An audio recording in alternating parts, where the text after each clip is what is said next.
कथा जो जगत का कल्याण करे, लोक का कल्याण करे, प्रश्न ऐसे होने चाहिए कि उत्तर देने वाला गदगद हो जाए, उसको ये लगे कि हाँ मेरा समय देना सार्थक होगा। ऐसा ना लगे कि बाद में वो लगे कहां तुम मिल गए, कहां से हमको फंसा लिया। ऐसा नहीं होना चाहिए उत्तर देना। तो सूत जी महाराज बहुत प्रसन्न हुए और सूत जी महाराज ने शौनकादि ऋषियों से कहा कि मैं आपके प्रश्न सुनकर बहुत प्रसन्न हूं, बहुत प्रसन्न हूं। ये जगत के कल्याण का प्रश्न आपने पूछ लिया और भगवत चरणों में इतनी प्रीति है आपकी, इतना प्रेम है आपका भगवान के चरणों में, ये सुनकर मैं गदगद हूं। अब मैं आपको समस्त शास्त्रों का सार सुनाने के लिए जा रहा हूं। आपकी यदि भगवान के चरणों में इतनी प्रीति है तो अब सारे शास्त्रों का सार सुनो, जो आपको संसार के भय से मुक्त कर देगा, जो मृत्यु के भय से मुक्त कर देगा, दुखों से आपको दूर कर देगा। लेकिन सावधान होकर सुनना, सावधान तया शृणु। कथा को बंधु माताओं सावधान होकर सुनना चाहिए। कोई वस्तु आपको, महत्वपूर्ण वस्तु यदि कोई आपको देता है तो सावधान जरूर करता है। आप अपने बच्चे को, अपने बेटे बहू को भी कोई महत्वपूर्ण वस्तु देंगे तो 10 बार कहते हैं अरे भाई जरा ध्यान रखना, अरे भाई जरा ठीक से देखना, अरे गड़बड़ ना हो जाए जरा देखना। महत्वपूर्ण वस्तु को देने से पहले 10-20 बार व्यक्ति सावधान करता है। इतनी गंभीर बात मैं सुनाने जा रहा हूं, इसलिए सावधान तया शृणु, तो श्रोता को सावधान होकर सुनना चाहिए। नहीं तो ये कथा फिर वो आपको मनोरंजन के लिए तो हो सकती है, वो ज्ञान वर्धन के लिए नहीं होगी, अज्ञान के नाश के लिए नहीं होगी। मनोरंजन हो सकता है, यदि सावधान होकर ध्यान पूर्वक कथा नहीं सुनेंगे तो मनोरंजन हो सकता है, लेकिन ये कथा मनोरंजन के लिए नहीं है। गोस्वामी जी ने कहा है बुध विश्राम सकल जन रंजनी, बुध विश्राम सकल जन रंजनी, राम कथा कलि कलुष विभंजनी, राम कथा कलि कलुष विभंजनी। हम लोगों को विश्राम देती है कथा, बुध लोगों को, सुधी लोगों को, हम जैसे भगवत प्रेमियों को ये कथा विश्राम देती है बंधु माता। बुध विश्राम सकल जनरंजनी, हमारा रंजन करती, हमारा अनुरंजन करती है। और जिस हेतु से सुखदेव जी ने, सूत जी ने कथा सुनाई है, वही हेतु गोस्वामी जी ने कहा है कलि कलुष विभंजनी, कलिकाल के कलमशता को दूर करती है ये भागवत जी की कथा, ये राम जी की कथा। इसको सावधान होकर सुनना चाहिए। तो केवल श्रोता सावधान न रहे, वक्ता भी रहे। तो वक्ता को सावधान रखने की जिम्मेदारी आप सबकी है। चूंकि आप लोग तो अब मुझे 1 साल झेल चुके हैं, तो दूसरे वर्ष को ये बात मुझे बताने की आवश्यकता नहीं है। जितना श्रोता सावधान रहेगा, वक्ता उतने ही एकाग्रचित होकर कथा सुनाएगा, नहीं तो उसका भी ध्यान भटकता रहता है। और मैं तो कतई कोई योगी नहीं हूं, किसी तरह रट रुट के आता हूं फिर आपको सुनाता हूं। तो इस चक्कर में तो मत रहना कि आप कुछ भी करते रहो और मैं कथा सुनाता रहूं। आप जो करोगे धीरे धीरे मैं भी वही करने लगूंगा। अगर आप मोबाइल चलाएंगे, मैं भी 2 मोबाइल रखता हूं, मैं भी कल से मोबाइल रख लूंगा, मैं भी बीच में व्हाट्सएप चेक करूंगा। बहुत जरूरी हो तो कर सकते, मेरे पास इतना जरूरी काम भगवान ने दिया नहीं, ये उनको धन्यवाद है प्रभु को। मेरे पास कोई ऐसा जरूरी काम नहीं है, जो होगा देखा जाएगा, 4 घंटे बाद होगा, होगा नहीं होगा नहीं, मुझे कोई फर्क भी नहीं। लेकिन आपके पास कोई जरूरी काम है तो ठीक है, निपटा सकते हैं, लेकिन उसमें प्रवेश नहीं करना।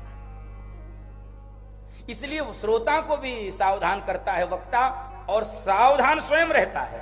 उदाहरण आपको ये कॉम्बो पैक मिल रहा है, भागवत जी के साथ राम कथा भी मिलेगी, एक के साथ एक।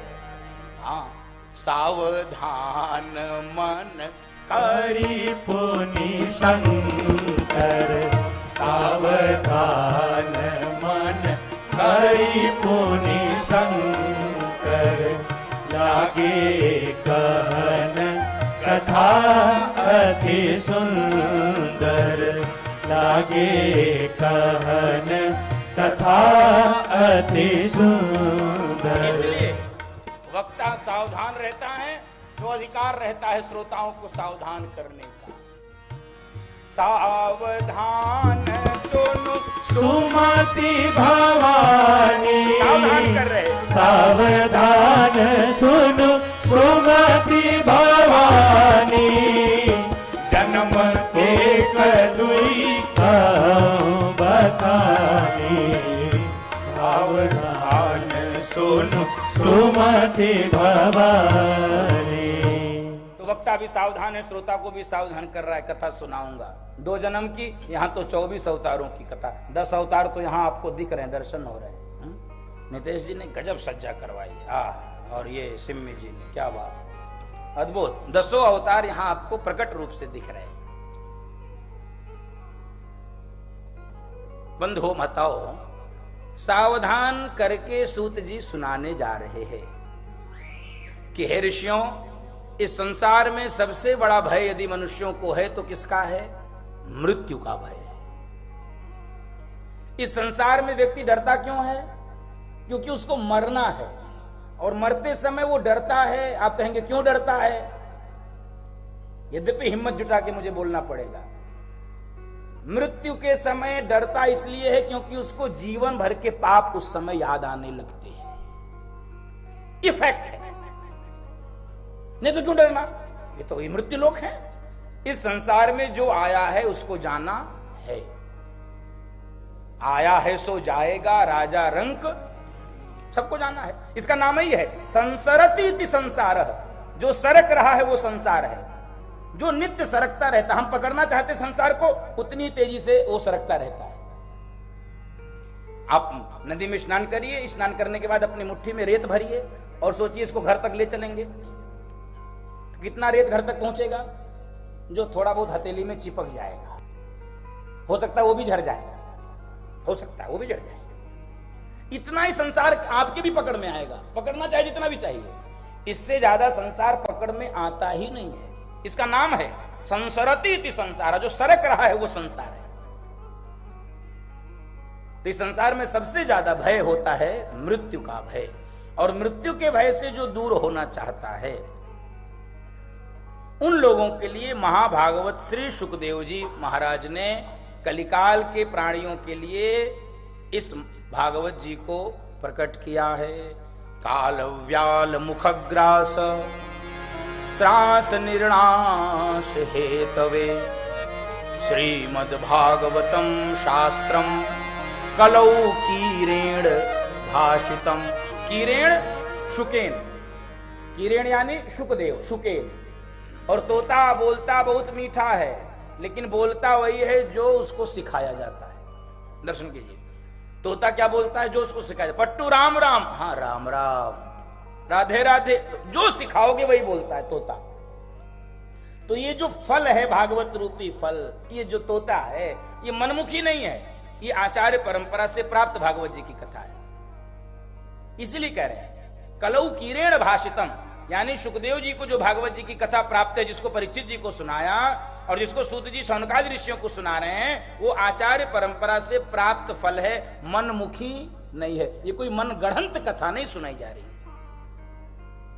कि हमने ये गढ़ लिया, हमने ये कल्पना कर लिया, हाँ हाँ हाँ हाँ ऐसा ऐसा। ये कोई कहानी नहीं है, ये कथा है।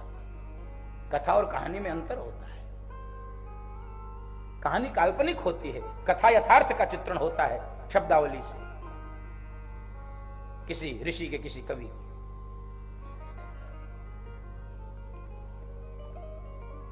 तो मृत्यु भय से मुक्त होने के लिए श्री सुखदेव जी ने हम लोगों के लिए भागवत कथा को कैसे प्रकट हुआ? तो जब गंगा जी के तट पर श्री सुखदेव भगवान महाराज परीक्षित को भागवत जी की कथा सुनाने लगे, महिमा सुनिए, महिमा इस कथा की, पहले प्रथम दिन महिमा सुनिए। उसी समय देवता प्रकट हो गए और आए कैसे? सुधा कुंभम गृहीत्यैव देवास्तत्र समागमन।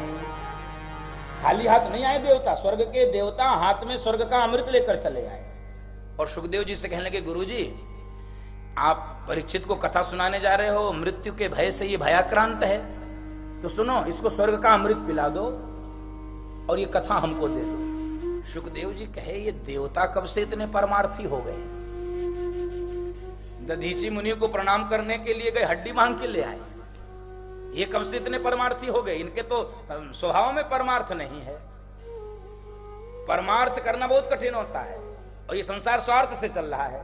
स्वार्थ लागी करहि सब प्रीति, स्वार्थ लागी करहि सब प्रीति, सुर नर मुनि सब किय हरिति, सुर नर मुनि सब किय हरिति।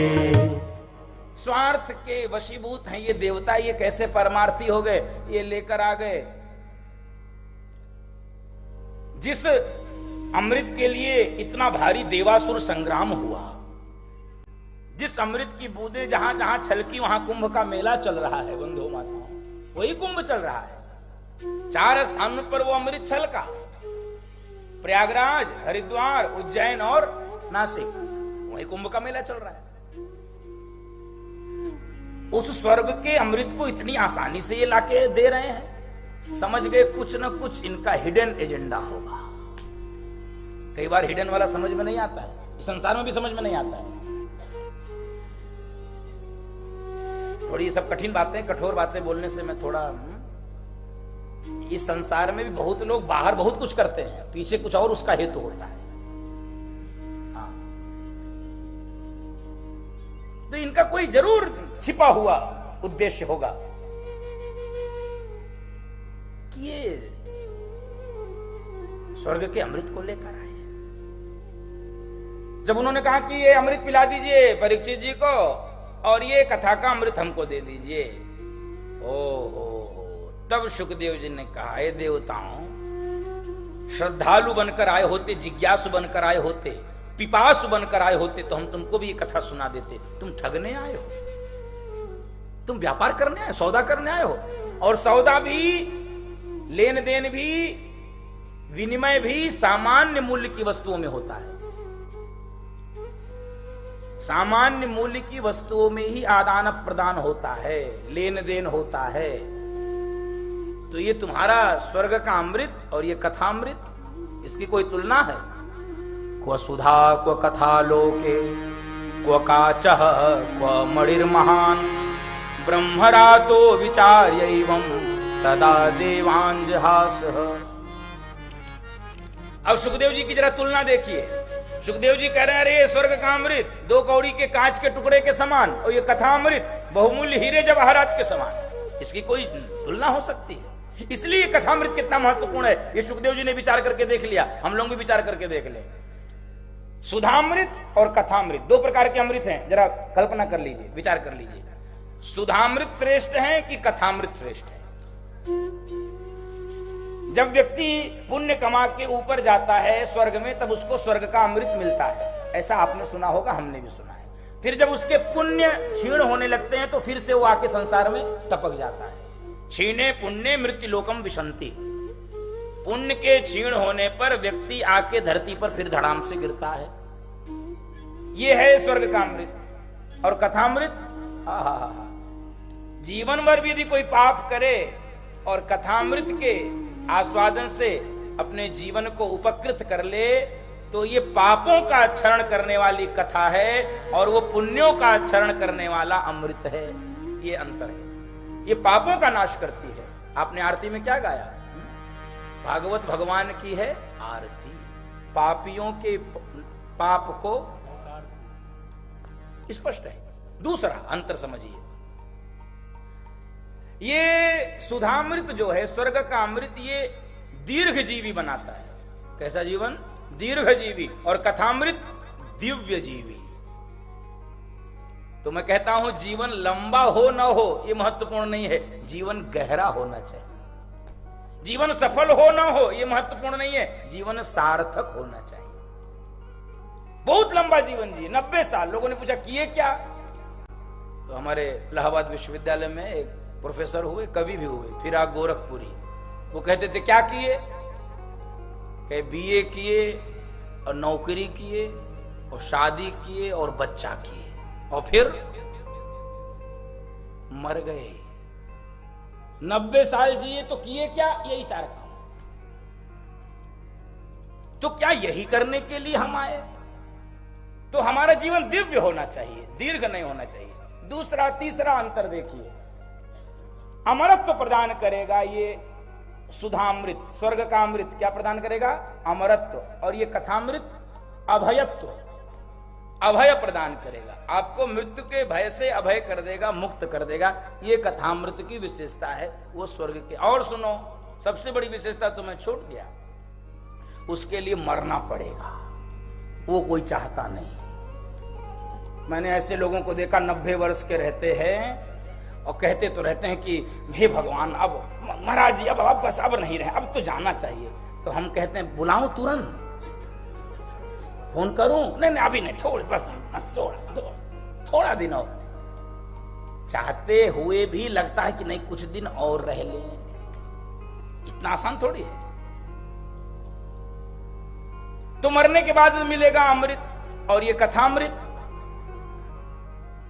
सब ही सुलभ सब दीन सब तेसा, सब ही सुलभ सब दीन सब तेसा, सेवत सादर समन कलेसा, सेवत सादर समन कलेसा।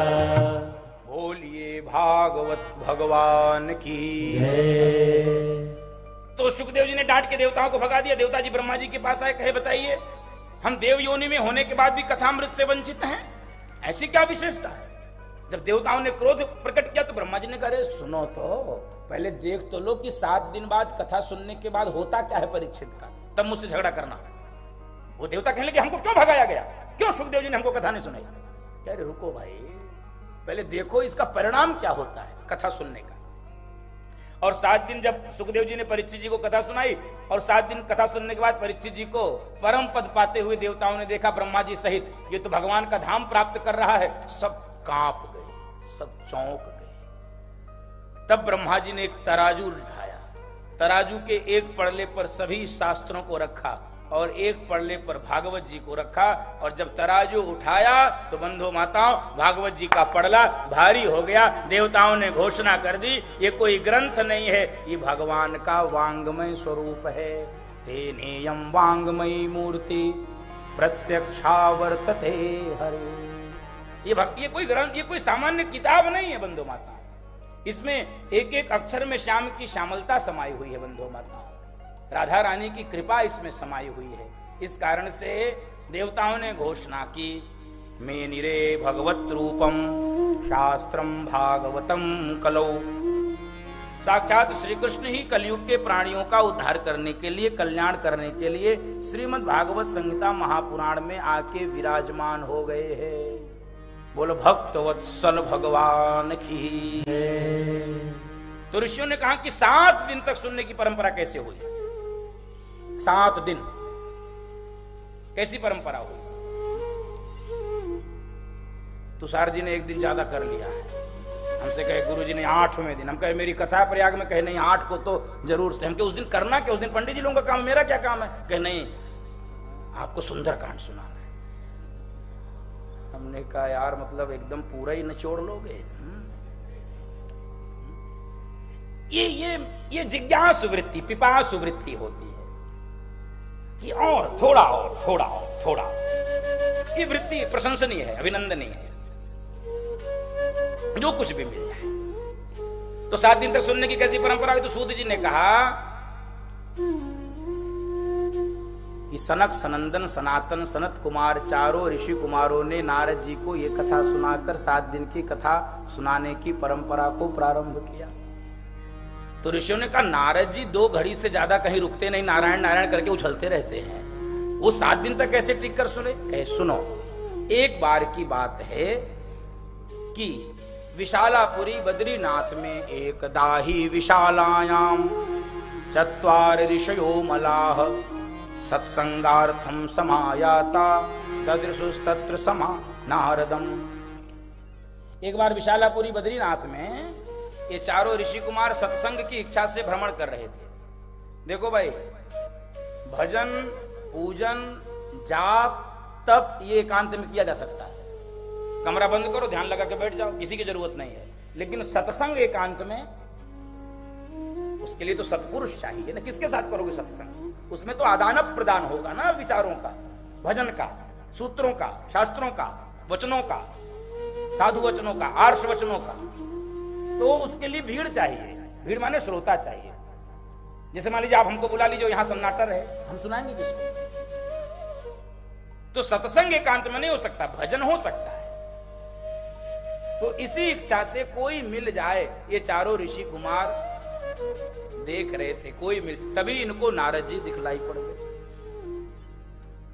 क्योंकि ऋषि कुमारों का जीवन ही कथा है, कथा मात्रैक जीवन, जिनका जीवन ही कथा है, कथा से अतिरिक्त कुछ नहीं है। हमसे कई बार लोग पूछते हैं, महाराज जी आप थकते नहीं हैं? जैसे मैं परसों तक कथा कर रहा था, कल यात्रा किया, आज फिर कथा। यहाँ 8 को कथा होगी, 9 से फिर कथा, 9 से 15 प्रयागराज, 15 को कथा विराम, 16 से फिर कथा कन्नौज में, 22 को कथा विराम, 23 से फिर रायबरेली में। तो लोग पूछते हैं, उनकी सहज एक जिज्ञासा होती है, महाराज जी आप थकते नहीं हैं? अब इन लोगों से पूछोगे तो ये पता नहीं क्या बताए, मैं नहीं जानता। इनका चेहरा देख लो एक बार तो। हाँ, लेकिन मैं आपको यथार्थ बता रहा हूं, कथा नहीं होती है तो जरूर थकान लगती है। कथा चाहे 365 दिन करें, एक भी दिन थकान नहीं लगती बंद। ये मेरा निजी अनुभव है, निजी अनुभव। नहीं होती जरूर, अब क्या करें, अब क्या करें? फिर वो प्रपंच करना पड़ता है। संसार में रहोगे तो प्रपंच करना पड़ेगा, कहां तक भाग के जाओ? तो कथा होती रहती है, तो इस माने कथा होती रहती है तो 2 लाभ है, प्रपंच भी करो, कथा भी करो। ऐसा नहीं इससे वंचित रह जाएंगे प्रपंच से, लेकिन कथा उसके साथ उसको दबा देती है, उसका शमन कर देती है। कथा का प्रभाव बढ़ जाता है और संसार का प्रभाव कम हो जाता है। तो कथा मात्रैक जीवन, जिनका जीवन ही कथा है। तो नारद जी दिख गए, तो नारद जी का चेहरा लटका हुआ था।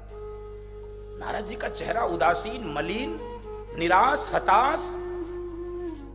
ऋषि कुमारों ने कहा, कथम ब्रह्मन् दीन मुखः कुतश्चिन्तातुरो भवान् त्वरितं गम्यते कुत्र कुताश्च गमनं तव। आपका चेहरा, कथम ब्रह्मन् दीन मुखः, आप जैसे व्यक्ति चेहरा लटकाए हैं। आप जैसे संत यदि चेहरा लटका लेंगे तो इन संसारियों का क्या होगा? संसारियों का चेहरा लटकता है जब इनके जीवन में कठिनाई आती है, तब तो आप जैसे संतों के पास जाके अपनी समस्या का समाधान ये चाहते हैं। और आप जैसे संत ही, यदि डॉक्टर ही हमेशा बीमार रहेगा तो मरीज का क्या होगा? तो आपका चेहरा क्यों लटका हुआ है? हमको बताइए। ऐसा लगता है जैसे किसी कंजूस का किसी ने धन चुरा लिया। गत वित्तो यथा जनः, जैसे किसी कंजूस व्यक्ति, महाकृपण का रुपया कोई चुरा ले, जैसे वो उदास, निराश, हताश रहता है, ऐसे ही नारद जी आपका मुख है। और आपने तो अपने लिए एक झोपड़ी भी नहीं बनाई रहने के लिए। आप जैसे संत तो वीतराग घूमते रहते हैं, आकाश वृत्ति से जीवन जीते हैं। आपके धन को कौन चुरा सकता है? जिस धन को कोई चुरा ले, उस धन को संसार के वो साधु अपना धन समझते नहीं है। बंधु माताओं, जिस धन को कोई चुरा ले उसको हम लोग धन समझते हैं, हम लोग समझते हैं। साधु उसको धन समझता नहीं है। साधु का धन क्या है? एक बार वृंदावन में जाके देखिए, हमारो धन राधा, श्री राधा, श्री राधा। हमारो धन राधा, श्री राधा, श्री राधा। हमारो धन राधा, श्री राधा। संतों का धन कोई चुरा नहीं सकता। हमारो धन राधा, श्री राधा, श्री राधा। हमारो धन राधा, राधा, राधा, राधा, राधा। हमारो धन राधा, राधा, राधा, राधा, राधा। रसिक धन राधा, श्री राधा, श्री राधा। रसिक धन राधा, श्री राधा, श्री राधा। हमारो धन राधा श्री राधा श्री राधा ओ राधा राधा राधा ओ राधा राधा राधा ओ राधा राधा राधा ओ राधा राधा राधा ओ राधा राधा राधा ओ राधा राधा राधा ओ राधा राधा राधा ओ राधा राधा राधा ओ राधा राधा राधा ओ राधा राधा राधा ओ राधा राधा राधा ओ राधा राधा राधा ओ राधा राधा राधा ओ राधा राधा राधा ओ राधा राधा राधा ओ राधा राधा हमारो धन राधा श्री राधा श्री राधा हमारो धन राधा श्री राधा श्री राधा हमारो धन राधा राधा राधा राधा हमारो धन राधा राधा राधा हमारो धन राधा राधा राधा राधा हमारो धन राधा राधा राधा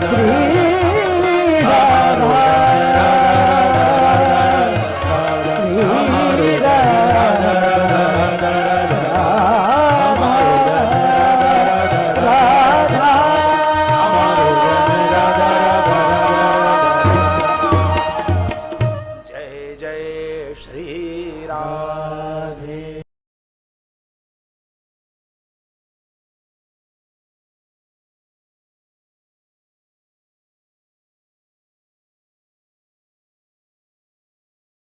आनंद टीवी से जुड़ने के लिए आप हमें व्हाट्सएप करें 9277395752 पर।